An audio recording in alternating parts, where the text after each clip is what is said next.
환자분께서는 지금 나타나시는 부분들이 이제 코의 비강 점막들이 건조해지면서 숨쉬기가 좀 어렵고 답답함을 호소하시는데, 우선 이 코가 건조해지는 부분에 있어서 가장 신경 써야 될 장기가 크게 보면 폐하고 비위 기능입니다. 우리 이 얼굴에 있는 이 구멍들 중에서 눈은 한의학적으로 간과 연결돼 있고, 귀는 이 신장과 연결돼 있고, 입은 비위랑 연관돼 있고, 코는 폐랑 연관되어 있는데, 이 폐라고 하는 장기는 근본적으로 조한 거를 싫어합니다. 그러니까 조한 거를 싫어한다는 얘기는 뭐냐면 그 건조한 거를 싫어한다는 얘기인데, 이 마치 우리 이 공기청정기, 필터의 역할을 하는 공기청정기가 항상 이렇게 촉촉한 스펀지처럼 적셔져 있어야 이 외부로부터 공기가 들어오고 나가고 할 때 이 필터링의 역할을 잘 해주게 됩니다. 근데 어떤 원인으로 인해서 폐가 자꾸 건조해지게 되면, 뭐 어떤 원인이라는 건 뭐냐면 뭐 스트레스로 인해서 자꾸 열이 올라오면서 폐가 건조해질 수도 있고, 몸이 전체적으로 음분이 부족해서 건조해질 수도 있고, 뭐 술이나 담배, 매운 거, 짠 거 이런 음식들이나 이런 섭생들이 잘못돼서 이 폐가 건조해지다 보면 이 바로 폐에 있는 기운들이 건조해지면서 기관지, 비강 점막까지도 건조해지게 됩니다. 그래서 반드시 이 분은 제가 이제 오늘 설명드릴 부분들을 표치와 본치의 이 관점에서, 그러니까 겉과 속을 치료하는 관점에서 좀 설명을 드리려고 하는데요.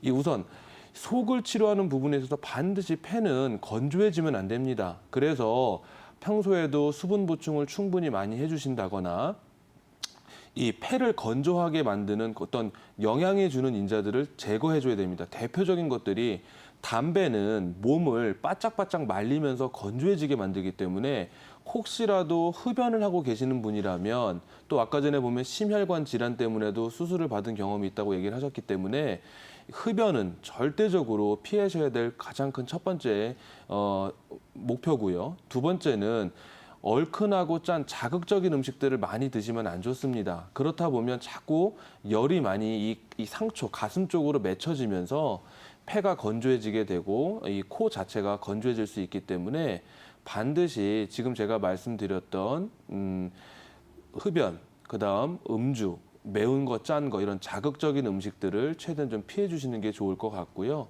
두 번째는 그러면 폐를 건조하지 않고 항상 촉촉한 스펀지처럼 만들 수 있는 두 번째 장기가 있습니다. 그 부분의 장기는 뭐냐면 우리 몸의 오장 중에서 비위 기능이 역할을 하는데, 우리 마치 곡기가 음식을 먹은 것들이 내 몸에 혈액이 되고 진액이 돼서 우리 몸을 촉촉하게 만들어줄 수 있는 역할들을 해주게 되는데요.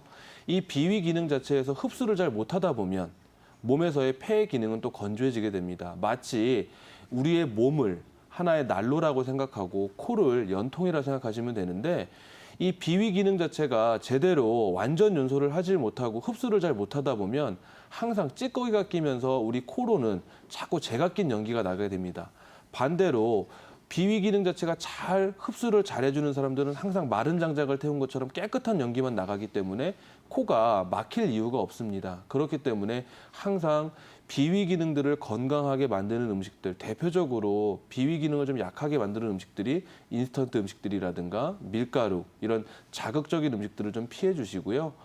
제가 좀 권해드리는 부분들은 담백한 음식들, 이 단미가 비위 기능들을 끌어올리는 데 참 도움이 많이 됩니다. 대표적인 부분들이 뭐 연근, 우엉, 두부, 버섯, 양배추, 브로콜리 이런 맛이 없는 담백한 음식들이나 냉이, 치커리, 쓴바기, 달래 이런 쓴 종류들의 나물들을 좀 많이 드셔서 비위 기능들을 좀 평소에 잘 보충을 해서 진음을 보충시킨다면 폐가 건조해지는 것들을 좀 예방하실 수 있을 겁니다. 지금 제가 말씀드린 이 부분들은 이제 본치, 속 안에 있는 부분들을 말씀드린 것이고요. 그럼 겉으로 실질적으로 위축성 비염기, 이 코가 건조해지면서 나타나는 이런 분들한테는 한의원에서는 치료는 어떻게 하냐면 이 코 주위에 있는 영양이나 상영양이라고 하는 혈자리에 약침들을 통해서 직접 이 약액을 이 혈자리에 주입하는 것들을 통해서 이 비강 점막들이 자꾸 말라붙고 숨쉬기 어려울 때 치료하는 방법들이 있으시니까 주위에 있는 한의원에서 이 코 주위에 약침 치료를 할 수 있는 한의원들이 있다면 약침 치료도 한번 받아보시는 걸 권하고 싶고요. 제가 아까 말씀드렸던 이 본치, 이 폐 기능이 건조해지지 않게 할 수 있는 생활 섭생 방법과 비위 기능을 건강하게 만들 수 있는 섭생 방법들을 꼭 실천하셨으면 좋을 것 같습니다. 이제 아랫배, 소위 말해서 우리가 말하는 냉적이 있어서 아랫배가 차지면서 지금 전체적인 증상들이 나타나시는 건데, 한의원에서 주로 이 50대 여성들을 많이 보다 보면 뭐 앞에서 원장님들이 많이 말씀해 주셨지만 큰 문제 중에 또 하나가 발견되는 게 뭐냐면 단기증이라고 하는 부분들이 있습니다.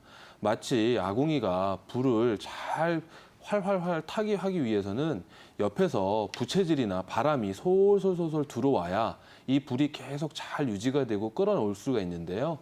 이 불이 우리 몸에서 잘 바람을 만날 수 있는 방법은 뭐냐면 호흡법입니다.